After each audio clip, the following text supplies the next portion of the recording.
My daughter-in-law threw my plate onto the floor, shouting, "Old witch, get out of my life," right in front of all her friends. On Monday, I handed her a letter that almost made her fall from her chair. "I'm glad to have you here. Follow my story until the end and tell me from which city you are reading this. I want to see how far this has gone." My daughter-in-law threw my plate onto the ground, shouting, "Old witch, get out of my life," right before all her friends. I can still hear the crash of the porcelain as it shattered on the wooden floor. Those 20 stares fixed on me remain engraved in my mind, some filled with pity, others uncertain where to look. The elegant dinner at my son's house came to an abrupt halt, and I became the main spectacle. My name is Elizabeth Martin. I'm 65 years old and have spent my entire life trying to be a good mother, an understanding mother-in-law, and now a devoted grandmother. But that night, Laura made it clear that none of that mattered. "Mom, please," whispered my son Alex with pleading eyes, begging me not to make the situation worse even for a moment. He turned to his wife to scold her. Not once did he defend me. I stood there with food smeared on my pants, my hands trembling. Laura looked at me with contempt, her perfectly done makeup twisted into an expression of disgust. It was not the first time she made her feelings toward me clear, but it was the most public and the cruelest. "I think it's best if you leave, Elizabeth," she said with a voice dripping with fake concern. "You are clearly upset, and we do not want you to have one of your episodes." I do not have episodes. I have never had any. However, Laura had been spreading that story about me for years, telling Alex and their friends that I was unstable, difficult, and meddlesome. And my son, the very same boy I raised alone after his father passed away when he was only 10 years old, believed her while he took my purse and the sweater I always wear. I saw my grandchildren peeking from the top of the stairs. Chloe, who is 7, and Mason, who is 5, looked at me with wide eyes as their grandmother was being thrown out of her own home like trash. What lessons about respect and family were they learning? The journey back was a blurred mix of tears and memories. I recalled the first time Alex brought Laura home 5 years ago. Back then, she was charming, laughing at my stories and praising my house. The change was gradual. A canceled invitation here, a poisonous remark there. Then came the limitations on when I could see my grandchildren, always accompanied by some excuse. They were busy, the children had activities. Laura needed time with her family without mothers-in-law around. I arrived at the small house where I have lived for 40 years, the home where I raised Alex alone, working 2 jobs so that he lacked nothing. Now he lives in a huge house on the outskirts with a woman who despises me for no reason. Chloe was inside. I sank into the armchair, still wearing the stained clothes. I let the tears flow freely without holding back. My phone buzzed. A message from Alex. "Mom, sorry about tonight. Laura is stressed because of work. Give her some space." Yes, space. That is all I have given them. So much space that I am becoming a stranger to my own grandchildren. Yet it is still not enough. I dragged myself to the bathroom and looked at my reflection. I barely recognized the woman staring back at me with slumped shoulders, reddened eyes, and a face marked by sorrow. I wondered when I had allowed myself to become this version of who I am, when I started to believe I deserved this treatment. That night I slept uneasily, waking with shocks, dreaming of breaking porcelain and distant screams echoing in my mind. I was defensive. I told Laura exactly what I thought about her behavior. I reminded Alex of all the sacrifices I had made for him. But in reality, I simply withdrew, hanging my head, defeated. The morning brought no relief. I called my closest friend Carol, who had been telling me for years that Laura was pushing me away from my family. "Elizabeth, enough already," Carol said firmly. "Have you let that woman walk all over you for too long? When are you going to stand up for yourself?" "What can I do, Carol?" If I confront her, she will just use it as another reason to keep me away from the children. And are you just going to keep putting up with her mistreatment? Is that your plan?" I had no plan. I felt stuck in a situation with no way out. Facing the choice to confront and risk the fragile connection I still held with my family or continue enduring Laura's cruelty was daunting. What I did not realize at that moment was that Monday would turn everything upside down. On Monday, I was going to hand Laura a letter that would shock her to the core, a letter that would finally reveal the truth and restore the dignity I had lost piece by piece over the years. But first, I needed to regain my courage. While sitting at the kitchen table that morning, sipping tea from a cracked cup, I had no idea that bravery would find me in the most unexpected place, or that the weapon I needed against Laura had been with me all along. The weekend dragged painfully between self-pity and regret. By Sunday afternoon, I could no longer tolerate being alone with my thoughts. I decided to tackle the chaos in the attic, a task I had postponed for years. At least the physical work would help distract me from the persistent ache in my chest. The attic was stifling, filled with memories packed in cardboard boxes. I started with Alex's childhood belongings, baseball trophies, school projects, and photo albums capturing every significant moment. Laura must have seen all this. I knew it. How had she been there? At every game, every science fair, working overtime to afford university applications. Hours passed as I sorted through box after box. My back ached and dust had settled even on my eyelashes. Yet that physical discomfort felt welcome. It was a distinct kind of pain I could concentrate on. That was when I discovered a large manila envelope hidden behind an old dresser. At first, I did not recognize it. It was yellowed with age and sealed with vintage tape. Inside were papers I had not thought about for a very long time. The documents concerned the house belonging to Alex, my late husband. James had bought that property as an investment shortly before dying suddenly from a heart attack. His plan had been to renovate it and rent it out, but he never got the chance. After his passing, I was unable to sell the house. It was one of the last decisions he had made. Instead, I kept paying the taxes and minimal upkeep, leaving it empty for years. When Alex and Laura got married, they were saving money to buy a home. I remember that moment clearly, sitting right here at this table, handing a key to my son. I said, "This is yours," explaining that his father had purchased the property years before. "Consider it an early inheritance, your wedding present." Alex was left speechless, grateful, while Laura was ecstatic. What I never mentioned, what did not seem important at the time, was that I never legally transferred the house to Alex's name. I had allowed them to live there, but on the official documents, I was still the owner. I stared at those papers with my heart pounding hard. According to those papers, the house where Alex and Laura lived still belonged to me. It was the very same house from which Laura had kicked me out only a couple of days ago. I sank down onto an old trunk covered in dust with my mind spinning wildly. I knew it. Had they ever checked the property records? Judging by Laura's reaction when she saw me, I highly doubted she realized she was living in a house that was legally still mine. As I kept going through the envelope, I found insurance policies, tax documents, and the original purchase agreement. Everything confirmed what I had already suspected. The house was still mine. I went downstairs with the papers and spread them out on the kitchen table for a closer look. There had to be some mistake. Surely I hadn't forgotten something so important. But no, there was no error. I handed the keys to Alex and told him the house was his. Yet amid the fog of pain engulfing me after James's death, I never completed the legal transfer. I just gave him the keys and let them move in, trusting that we would handle the paperwork later. But we never did. Suddenly the phone rang, making me jump. It was Letitia, a neighbor living near Alex and Laura.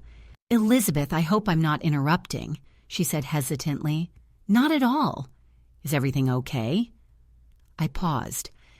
I just wanted to check how you are after what happened at dinner. You know, news spreads fast. I closed my eyes, feeling shame creeping back over me. I'm fine, Letitia. Thank you for asking. Is there anything else? She said quietly. I'm not one to spread rumors, but I thought you should know. I have seen Laura with someone several times already. My hand gripped the phone tightly. What do you mean? A man? No, Alex. They meet at the cafe on Maple Street. They seem very close. Yesterday, I saw them in his car. They were kissing. Elizabeth. Everything spun around me.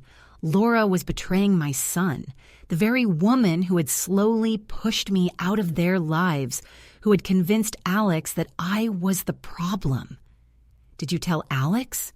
I whispered, hardly audible. I didn't think you should know before you heard it from me. I wasn't sure whether to speak up. After Letitia hung up, I remained motionless at the kitchen table, surrounded by property papers. And this new bombshell? Laura was unfaithful to my son. She lived in my house and had humiliated me in front of everyone. Suddenly, everything began to make sense. Laura's growing hostility towards me, her determination to remove me from their lives. What if it was not just the usual friction between mother-in-law and daughter-in-law? What if it was all part of a plan to isolate Alex from any support? I needed to verify what Letitia had told me before making any decisions.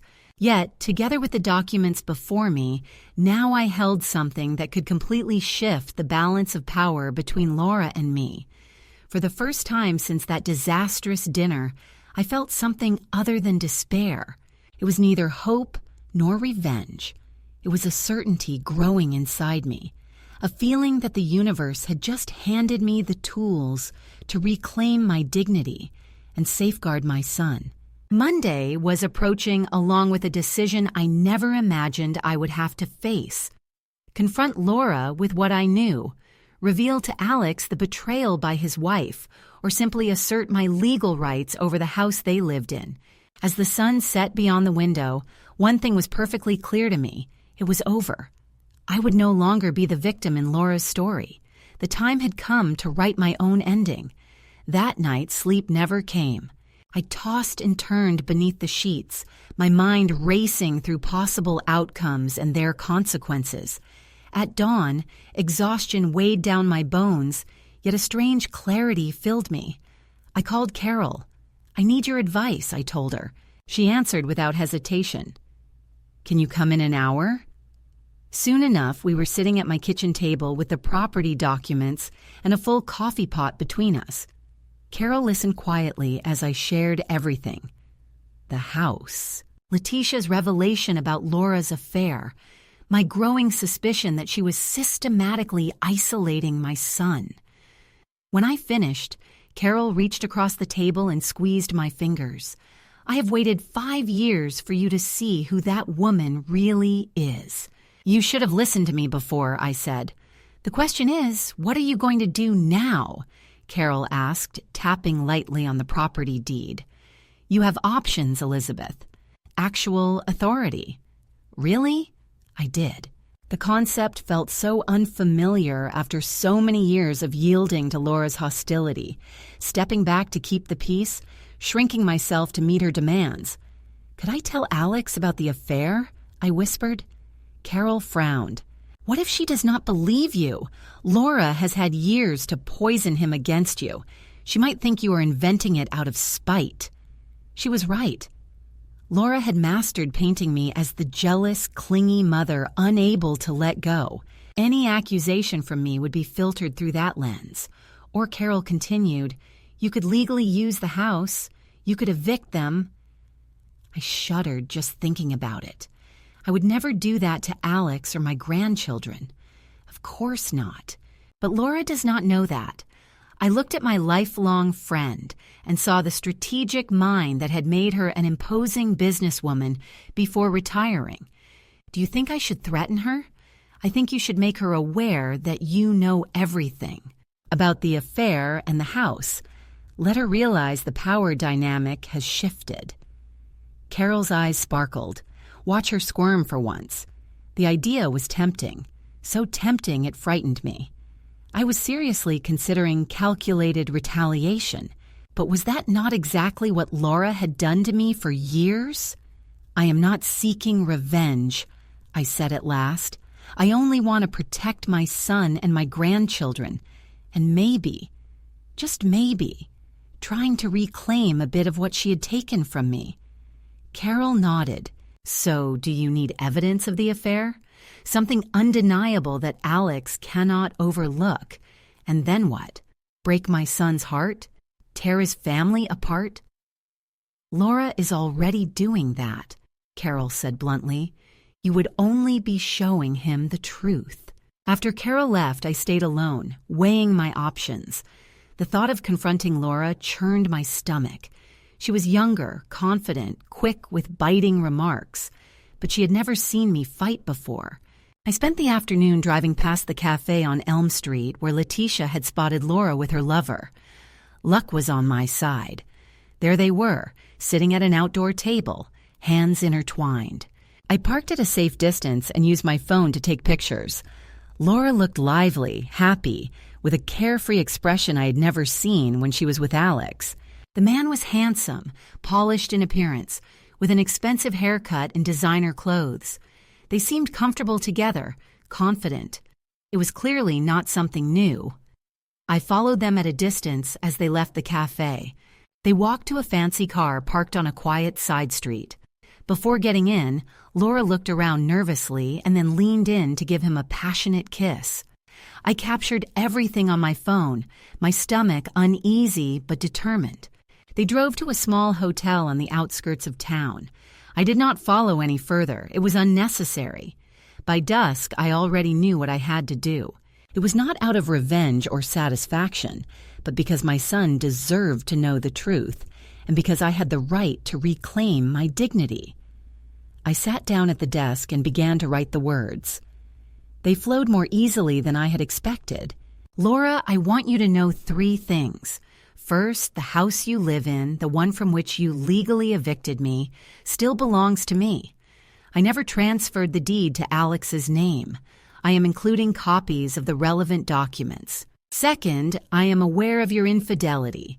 I know about the man you meet with at the cafe on Mapo Street. Your visits to the Mirador del Prado Hotel. I have photographic evidence of those, also attached. Third, I love my son and my grandchildren more than anything in this world. I have stepped aside and remained silent. I have endured your cruelty because I feared losing them entirely. That ends now.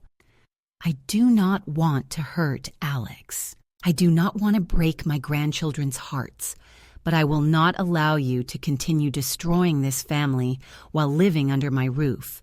You have a choice. End that relationship immediately and start treating me with the basic respect every human deserves. Or I will tell Alex everything and start the legal process to evict you. I am not asking us to be friends. I only demand a minimum of decency for myself and for my son, who deserves better than betrayal. You have until Friday to decide, Elizabeth. I read the letter once again, feeling an unusual calmness.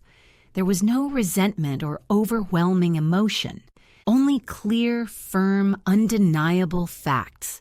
I placed the copies of the property documents and some printed photos inside. Tomorrow would be Monday. Tomorrow I would hand that letter to Laura and it would knock her off her chair. Tomorrow everything would change. For the first time in years, I slept soundly without the weight of fear or rejection.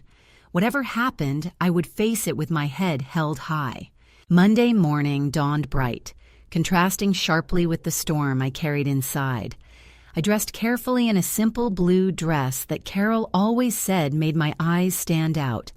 Low shoes, comfortable yet refined. A bit of makeup, not to impress Laura, but for myself. That day, I needed every ounce of confidence I could gather. The envelope waited on the kitchen counter, sealed and heavy with truth.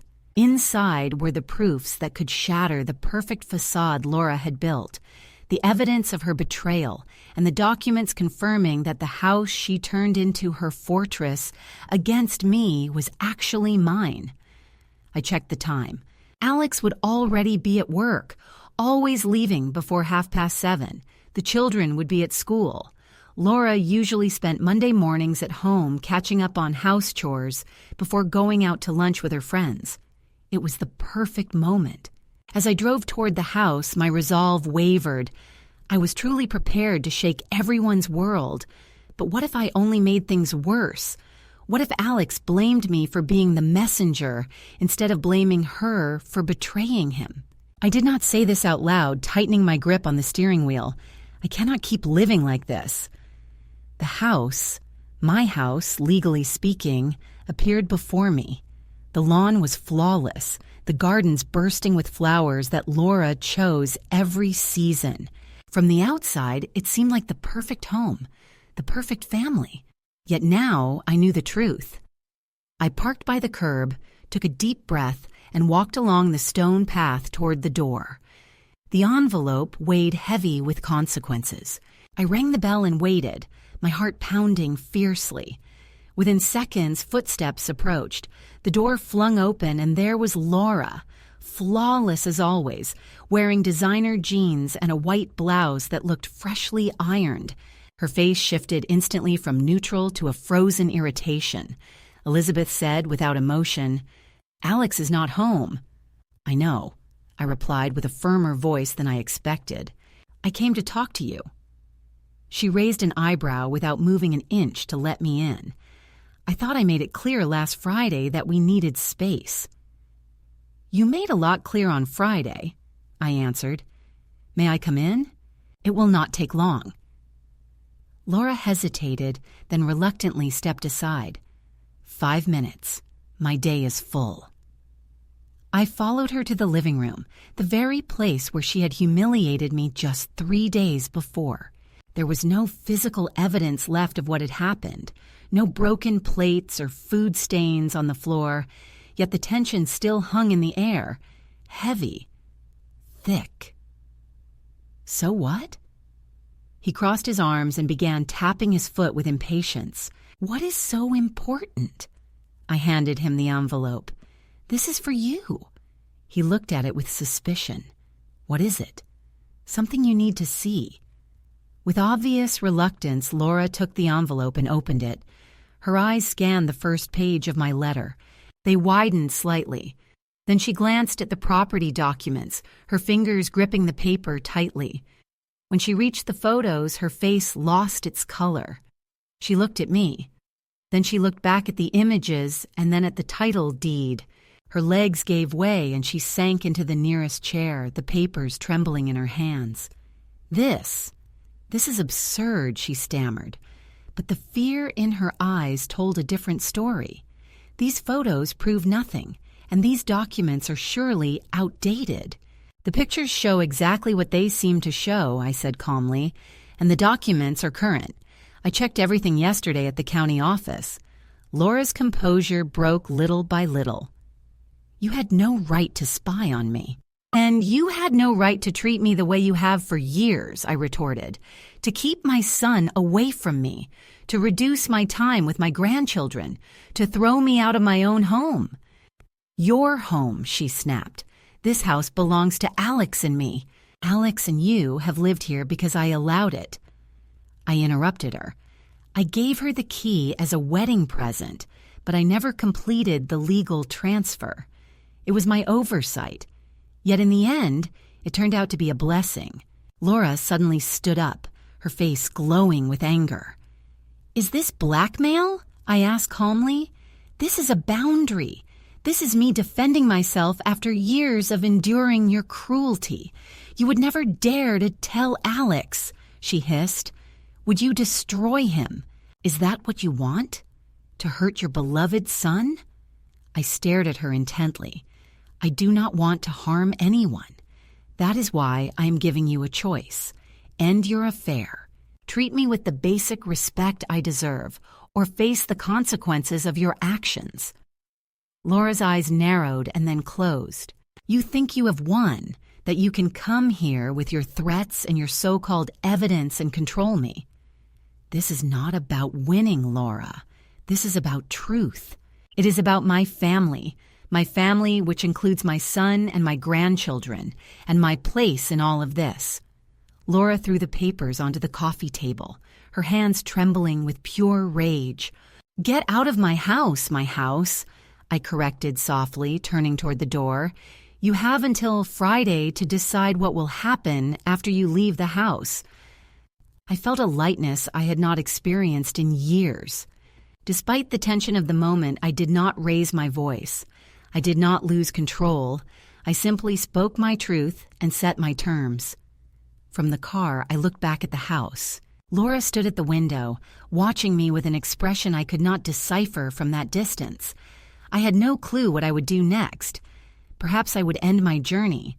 Maybe I would agree to my terms. Or possibly I would try to make myself look like a liar. But for the very first time in 5 years of this relationship, the choice was not only hers. I started the engine and drove away from the curb, realizing that I no longer felt fear. No matter what happened, I had regained something fundamental: my voice. I thought I would have until Friday before hearing anything from Laura or Alex. I was wrong. By Tuesday afternoon, my phone would not stop ringing. First it was Laura, then Alex, and then Laura again. I let all the calls go to voicemail. I needed time to calm down before the inevitable confrontation.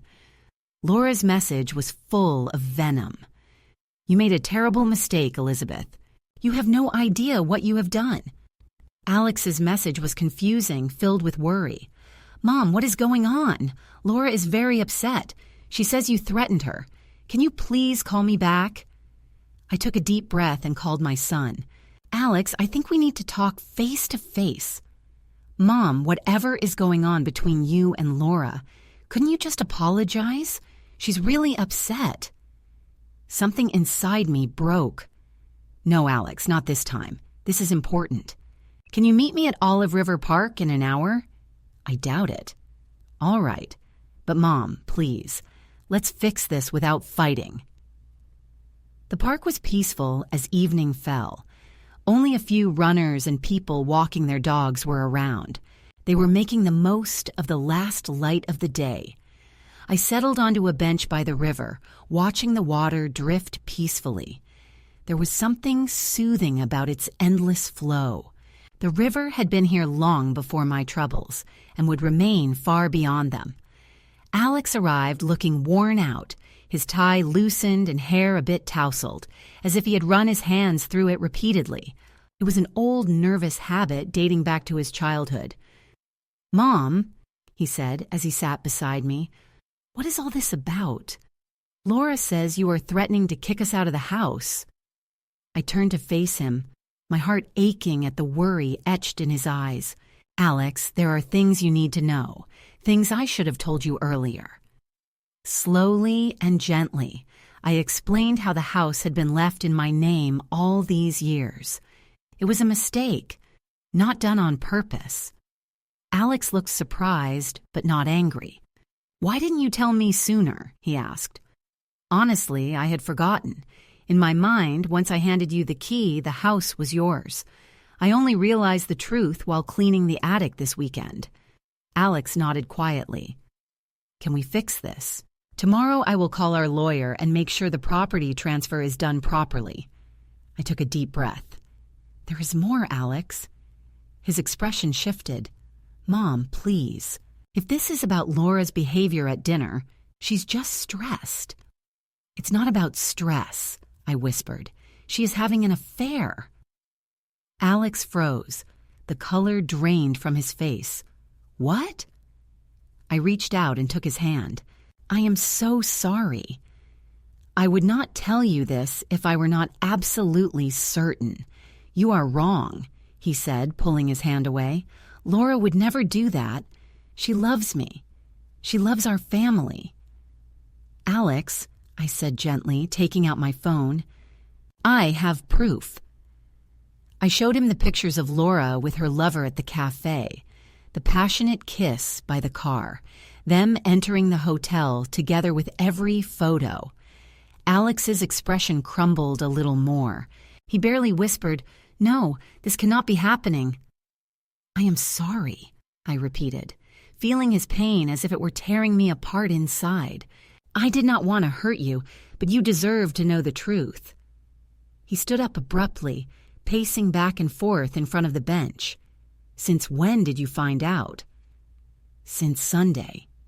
A neighbor saw them together and told me." Alex ran his hands through his hair, breathing hard. "And the eviction, was that real or just to scare her?" "I would never leave you or the kids out on the street," I said firmly. "Never." But Laura did not know that. I wanted her to understand that things had to change, that I would no longer allow myself to be treated as if I meant nothing in my own family. He remained silent for a long while, staring at the river. "All these years," he finally said. "Laura told me you were trying to break us apart, that you were possessive, that you always wanted control because you could not accept that I had my own life."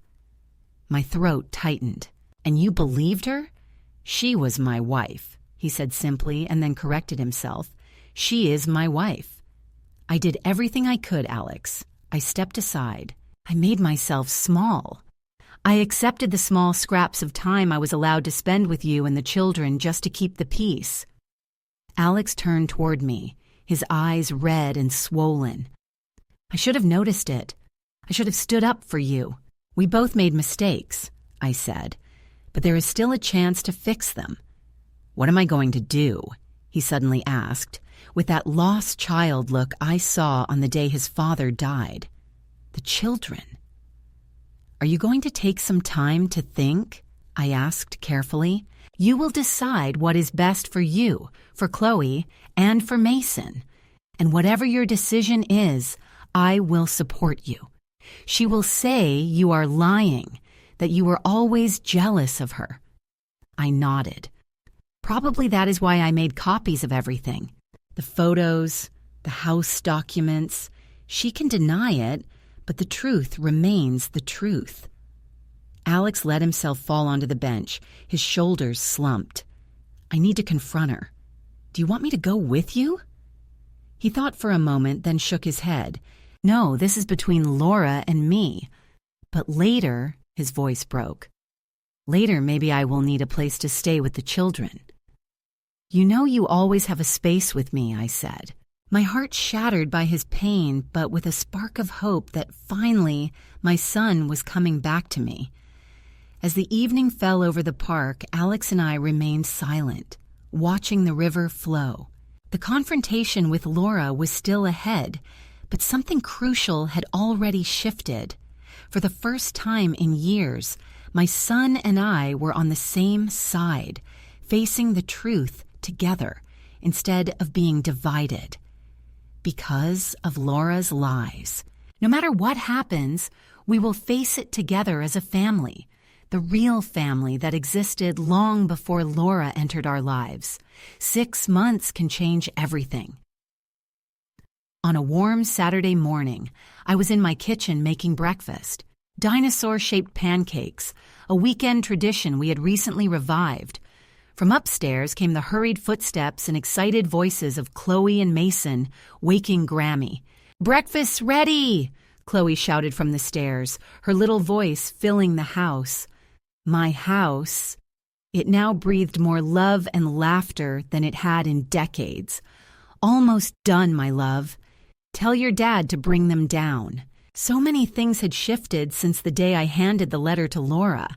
The confrontation between her and Alex was explosive, my son told me. At first, Laura denied everything. Then she started blaming others, saying Alex was distant, that I had turned him against her, or that society did not understand her needs. But when clear evidence of her betrayal surfaced, her act crumbled. The woman who seemed invincible and so cruel turned out to be a fragile mask built on fears and lies. Alex and the children moved in with me the very next day, bringing only a few bags with the essentials. Laura lost control. She threatened lawsuits, fought for custody, even resorted to violence. But when Alex's lawyer, not mine because he insisted this be primarily their matter, presented the property documents along with evidence of his deceit, his stance became indefensible. The divorce was painful, especially for the children. Chloe, at 7 years old, managed to grasp that her mother had done something that deeply hurt her father. Mason, only 5, could not understand why their family had suddenly fallen apart overnight. I did everything possible to provide them with stability during those harsh months. My little house became a sanctuary not only for Alex and the children, but also for me. After years of feeling sidelined in my family's life, I suddenly had a place again where I was needed. Alex appeared at the kitchen door, holding each child's hand like a playful child. "Good morning, Mom. It smells amazing." "Dinosaur pancakes!" Mason shouted, eyes wide with excitement. I smiled as I flipped a triceratops-shaped pancake onto a plate. "Who wants the first one?" "Me." "Me!" they shouted eagerly, climbing onto the chairs with syrup in hand while I served breakfast. It amazed me how natural it felt to have my family gathered at the table, starting the day together, building new routines and memories. It was not the future I had imagined, nor one without wounds, but it was real and worth every moment. Alex looked over the kids' heads and gave me a genuine smile, one that truly reached his eyes, completely unlike those forced glances he used to give when married. "Thank you for everything, Mom. I do not know how we would have managed without you." "That is what family is for," I replied without hesitation. "We are there when needed." After breakfast, while Alex helped dress the children, I checked my email. Among the usual messages, one made my heart beat faster. The confirmation that the property transfer had been finalized. I had officially signed over the house. My house, now in Alex's name. This was my decision, carefully thought through over several months. That house held too many painful memories for all of us, tainted by Laura's betrayal. But beyond that, I understood that Alex needed to start fresh, to have a home that was truly his own, free from Laura's shadow and my past. The sale closed yesterday. Alex did not know yet. Today I would tell him. I would show him the documents making him the absolute legal owner. It was time for him to build his life on his own terms in a place just for him. The doorbell rang, pulling me out of my thoughts. Alex appeared in the hallway, frowning. "Are we expecting someone?" I shook my head. "I will get it." Opening the door, I found Laura standing on the porch, very different from the polished, confident woman who once threw my plate on the floor. Her hair was pulled back in a simple ponytail, her face free of any makeup, and she wore designer clothes. She had swapped her usual attire for simple jeans and a plain sweater. Elizabeth spoke with a voice that lacked its usual sharpness, asking, "May I come in?" I hesitated as a surge of protective instinct stirred within me. Laura interrupted pleadingly. "I do not think this is a good idea, but please, just a minute. I need to say something." Behind me, I heard Alex hold his breath as he recognized the voice of his former wife. "Mom, it is all right." "Let her in," came the reassurance. Laura stepped into the hallway, her eyes restless, shifting between Alex and me. "I will not stay long," she said, taking a deep breath. "I came to apologize." Out of all the things I might have expected from Laura, an apology was never one of them. "These past months I have had plenty of time to reflect," she continued. "The divorce, losing custody." Her voice cracked with emotion. "I have been seeing a therapist trying to understand why I acted the way I did." Alex crossed his arms and she went straight to the point. "I was wrong," Laura admitted without hesitation. "I had insecurities. I was jealous of the bond you shared with your mother. I convinced myself she wanted to control us, when in fact I was the one manipulating everything." She turned toward me. "Elizabeth, I treated you terribly. The things I said, how I distanced you from Alex and the children. There are no excuses. I am truly sorry. I searched her face for any sign of manipulation or hidden motives, but all I saw was genuine remorse. This was not the Laura I had known, or maybe it was the Laura none of us had ever been allowed to see. Thank you for saying that, I replied carefully. It means a lot to hear it. The children, they were upstairs, Elizabeth said, almost ready to go to the park. Do you want to see them before we leave? Laura's eyes welled up with tears. Yes, I would love that. As she climbed the stairs to embrace her children, Alex turned to me. Do you think she is serious? I paused for a moment. Yes, I believe so. People can change. Sometimes Alex just needs a wake-up call. Later, after Laura had left and the children were fast asleep following their morning at the park, I showed Alex the property documents. Mom, I cannot accept this. Yes, you can and you will, I said firmly. It is time for you and the kids to have your own home again. A fresh start. Alex hugged me, his voice trembling with emotion. I do not deserve you. You deserve all the good things, Alex. You always have. That afternoon, sitting on my porch watching the sun set, I reflected on everything that had happened in the past 6 months. The pain from that dinner, the shock of uncovering the truth about Laura, and the courage it took to write that letter. It all had led me to this moment of peace. I never wanted revenge. I only wished for what anyone deserves: respect, love, and a place within their own family. By standing up for myself, I not only regained my dignity, but also helped my son see a truth he had ignored for a long time. The future was uncertain. Alex and the children would eventually return home. Laura would remain part of our lives because of the children. Healing would take time for all of us. Yet, as the sky turned golden, I felt an overwhelming sense of gratitude. The plate that Laura had thrown to the ground that night shattered beyond repair. But my family, the real one, remained intact. The silence of the afternoon settling onto my porch marked the close of an era. This was no ordinary silence. It was one of those silences that fill you up, that comfort you, that whisper, "That's it. You made it through." I stayed seated until the sun vanished completely, listening to the fading laughter of children playing inside the house, the soft noise of the coffee maker shutting off, and my own heart beating for the first time in years, without any heaviness. The days that followed felt peculiarly peaceful. Laura never came back to the door. Alex focused entirely on the children and his work. And me. I began to rediscover myself. It wasn't sudden or grand, but through small moments. Watering my plants with music playing on the radio, baking bread without waiting for company, opening the windows early to let the whole morning in. One afternoon, while tidying an old closet, I found a wooden box layered in dust and labeled with fading tags.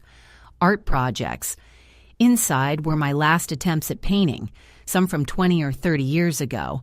Canvases, tiny charcoal sketches, watercolors. Holding them, I felt something long lost: curiosity, desire.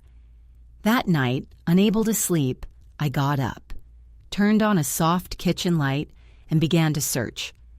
I found an art workshop online at the Cultural Center named Roots and Wings for older adults. Without hesitation, I signed up. On the first day, my hands were shaking. I felt like everyone would look at me strangely, but the room was warm, filled with about 12 people like me, faces marked by time, yet eyes shining brightly. They welcomed me as if we had known each other forever. Elizabeth, the instructor, asked me with a smile, "And what do you want to paint, Elizabeth?" I was surprised and replied, "I want to paint the life that is coming." From that moment on, every Thursday became my sacred appointment. Painting healed me. I expressed in colors what I could not say in words. Scenes from my childhood, blurred faces that resembled Alex as a child. Chloe laughing, Mason sleeping. I felt every stroke was a part of me returning.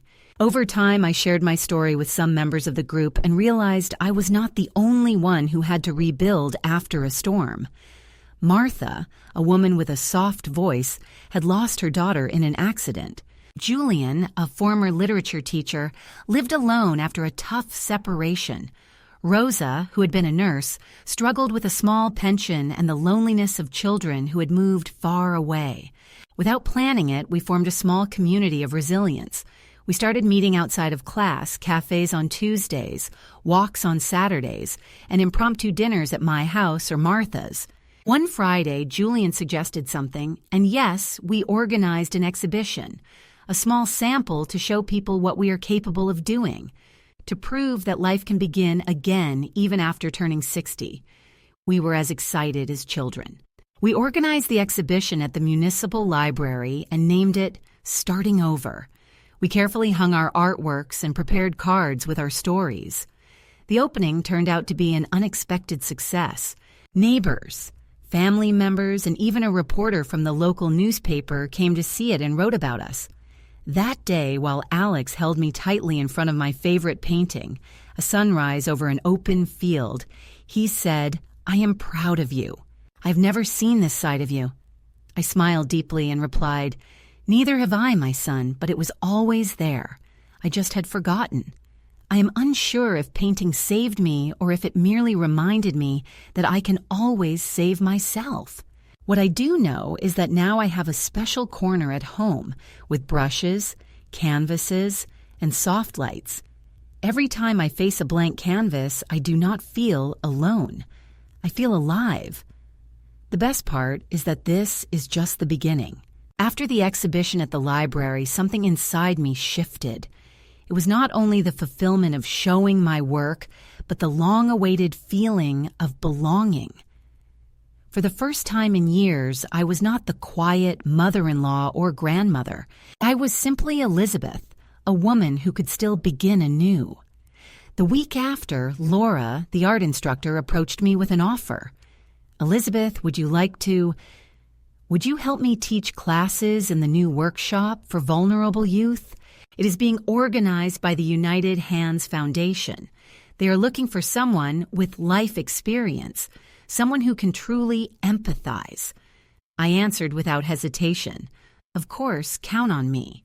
The workshop took place in a house adapted on the outskirts of the neighborhood, where teens from 13 to 18 years old arrived.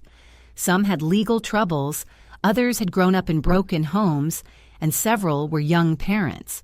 When I crossed that threshold for the first time, I felt a sharp ache in my chest. I was unsure if I was ready. But as soon as we were introduced and I sat down with them in front of the first mural we were going to paint together, everything began to flow naturally. I shared my story about how sometimes people get lost amidst daily life and what others expect from them until the moment comes when you must decide if you want to keep dragging yourself or start walking again. Speaking openly worked well. They listened to me and then began to share their own experiences. Their stories were harsh, too much pain for anyone to endure, especially adolescents. We painted a mural called What We Carry Inside. Each individual painted a part of it. A girl named Mariana painted a heart that was bleeding yet still beating. A boy named Ivan Pinto drew a dog staring tenderly at him from the sky. I painted an older woman with wings made of paper, fragile but spread wide open. The mural ended up beautiful, raw, and honest. When we finished, Mariana hugged me tightly and said, "Thank you, Mrs. Elizabeth. You don't judge." That night, I could not fall asleep. I lay staring at the ceiling, deeply moved, reflecting on how many times I had been the one judged or the one who stayed silent because I was not welcome. Perhaps I was in that place with those kids because I understood what it felt like to be out of place, even within your own family. Soon, I started coming every week, sometimes just to listen to them, sometimes to paint, and occasionally to make them bread with butter and jam, just like I used to when Alex was little. I discovered that giving them my time was like watering a garden that had been neglected for a long time. But what I never imagined was what happened next. One Thursday afternoon, we were finishing a sketch for the next mural when Lucia grabbed my arm and led me to the hallway. "Elizabeth, I need to tell you something. Laura signed up as a volunteer for the adult literacy program. She will start coming on Fridays." I felt like the world was shrinking around me. "Laura here?" Lucia nodded. She said she wanted to do something meaningful, that she needed to fix things, even though she did not expect redemption. I was stunned. I did not know whether to scream, cry, or laugh. Laura, the very same woman who had called me an old witch and kicked me out of my own home, was now going to be in the very space where I had rebuilt my life. That night, I walked for hours, thinking, remembering, and doubting. In the end, I realized I could not run away. That place was also mine now. And so it happened that the following Friday I walked through the door with my heart pounding and my chin held high. And there was Laura, simple clothes without any makeup, holding a notebook in hand. She noticed me but quickly looked down. No words were exchanged, yet something stirred within me, something I still do not fully understand. She chose to stay. I resolved that I would not let her presence take away what I had worked so hard to build. This time, she no longer held the power. That evening, upon returning home, I set the table for two using the old dishes, the ones that had survived the dinner disaster. Alex saw me and asked, "Are you expecting company?" Maybe I said yes, or perhaps I simply replied that I was preparing for what was ahead. For the first time, that phrase no longer felt heavy, because finally the future no longer frightened me. For years, I believed that loving my family meant fading away little by little each day.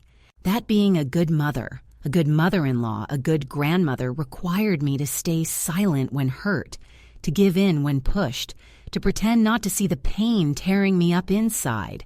I convinced myself that the only way to keep love was by being invisible. But love that demands your silence in exchange for acceptance is not love. It is control disguised. Life taught me that a single choice made from dignity can completely change the course of your story. That facing the truth, no matter how painful, is the first step to healing. That respect is not begged for, but firmly demanded. It is built with clear boundaries. I also learned that courage is not always shouted. Sometimes it is whispered through a letter or expressed with trembling hands, painting on a canvas. She sits quietly across from the person who hurt you and simply does not leave. Today I understand that being strong does not mean carrying every burden. It means knowing when to let go. It means recognizing your worth beyond the role you play for others because you are more than the mother, the wife, the mother-in-law. You are yourself, and that is enough. If my story touched you, if some part of you saw itself in me, I just want you to remember this. You are not alone. You are not broken. You are not finished. You are standing right at the edge of something new. And there is still time to write your own ending. We had rebuilt ourselves stronger in the cracks, ready to begin anew. Now I am curious about you, the one who listened to my story. What would you do if you were in my position? Have you experienced something similar? Share your thoughts down below. Meanwhile, I leave you with 2 more stories on the final screen that are favorites of the channel and will surely surprise you. Thank you for watching until the very end.